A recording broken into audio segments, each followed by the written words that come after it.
مساء الخير يا حبايبي. النهارده هنعمل كبده. عندي هنا نص كيلو كبده متقطع صغير، دي كبده مجمده. جبت في صينيه كده توم مع زيت، توم مفروم.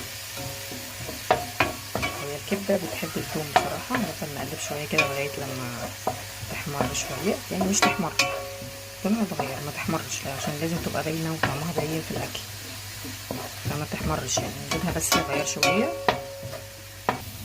عندي هنا التوم كده ابتدى يصفر، مش هنستنى لغايه ما ياخد لون اكتر من كده، هو كده حلو قوي. نبدا ننزل بالكبده،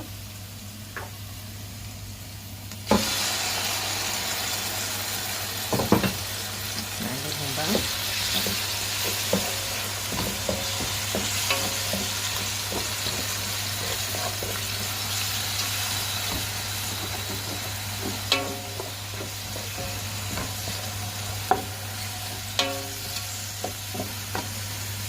نبدا نفردهم كده عشان كله ياخد لسعه كده اللون، عشان هي كده لازقه في بعضها شويه.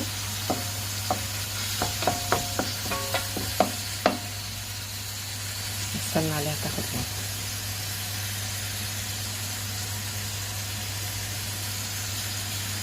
اهو بقلبها عشان خدت لون من ناحيه، تاخد لون من الناحيه التانيه كمان.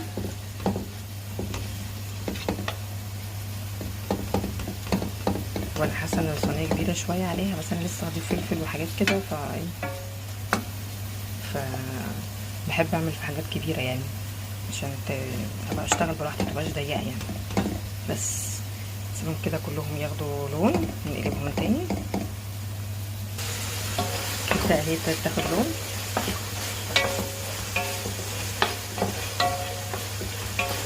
نقلب كده كام تقليبه قبل ما نحط الفلفل.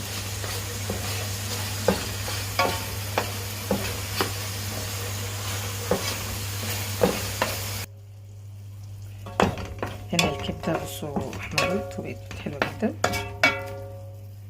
اول ما بتحمر كده بتاخد وش، بننزل على الفلفل. انا بحب الفلفل بصراحه كتير، دول 5 فلفلات كبار. لو ما بتحبيش الفلفل كتير ممكن تحطي 3. هنقلب شويه كده.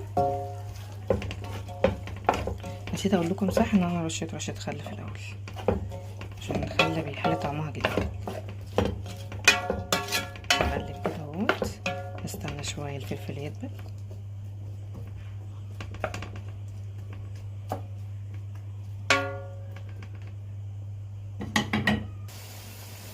هديها تقليبه كمان